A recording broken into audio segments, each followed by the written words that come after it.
everybody. So, if you guys want to learn about some wiring and figure out series connections and voltage drops and things between there, then stick around for this video. So what I'm actually doing is I am doing a video on these two light bulbs right here. So we have these two, they're both H3s. And the reason I'm doing this is because I need to make an artificial load, or an actual load, for a battery pack on a scale model for an electric car. So I'm using light bulbs. It's a very brute force approach to this. Excuse my messy workbench, but I'll basically walk you guys through what I have going on here. So I have a standard multimeter right here, positive negative leads, make sure they are wired correctly. So that is voltage, ohms, kind of deal right there, and don't keep it on the amperage setting. We are using an amp clamp right here. It's, I believe it's a magnetic pickup on this, but it's going to measure the current actually going through this small wire. And that is going to be on our lead right here, and it will measure the current going through the entire system. And because this is in series, current is going to stay the same throughout the entire system. If it was in parallel, it would change between each leg, but the main power wire, it would be the same. We have just a standard 12-volt battery right here. I have a battery charger right here going on, and that's actually going to help me change my voltage to the system because this battery is a little bit discharged.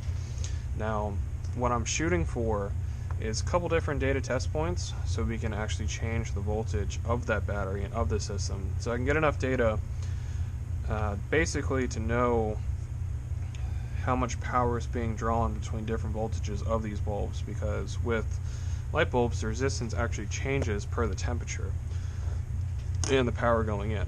So these two are in series. I'm going to go ahead and turn this on. Alright, so if you guys look, we have 3.4 amps flowing through the circuit right now, and we're going to take our base voltage reading of the batteries. So that is going to be 13.3 volts. So we can check that again right here, making sure that we don't have any resistance actually within our lines. We're just checking the system voltage. And we're dropping 0.3 volts between the legs, which is fine, just as long as you know. So we're at 13 volts right here.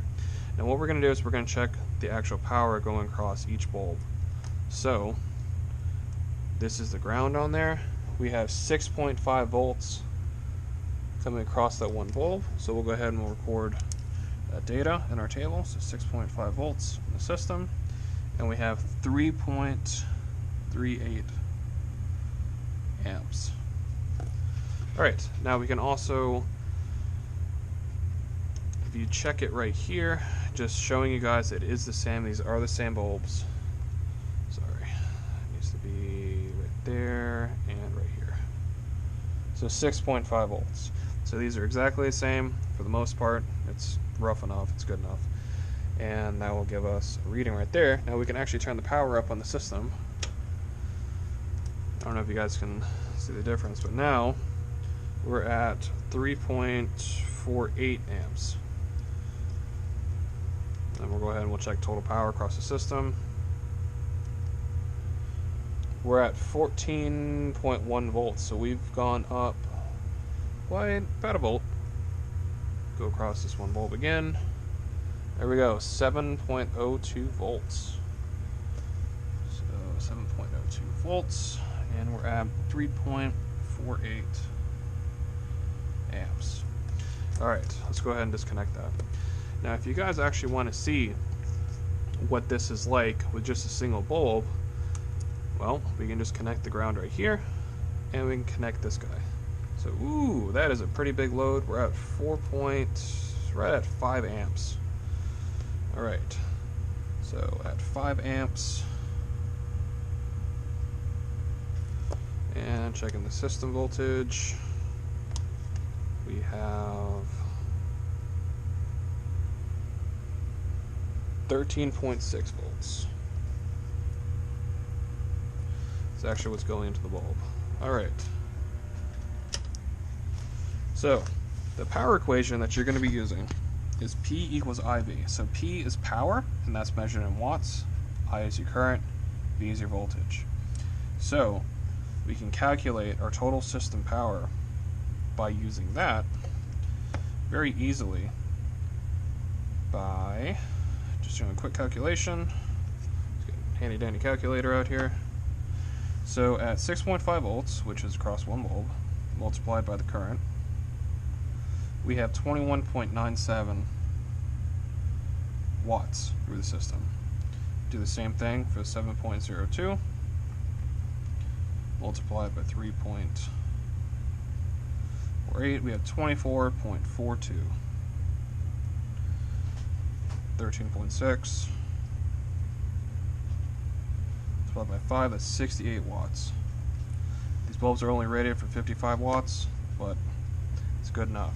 So what we can do is we can take our data actually between these points and we can interpolate them. So our target voltage for the system is 7.6 volts.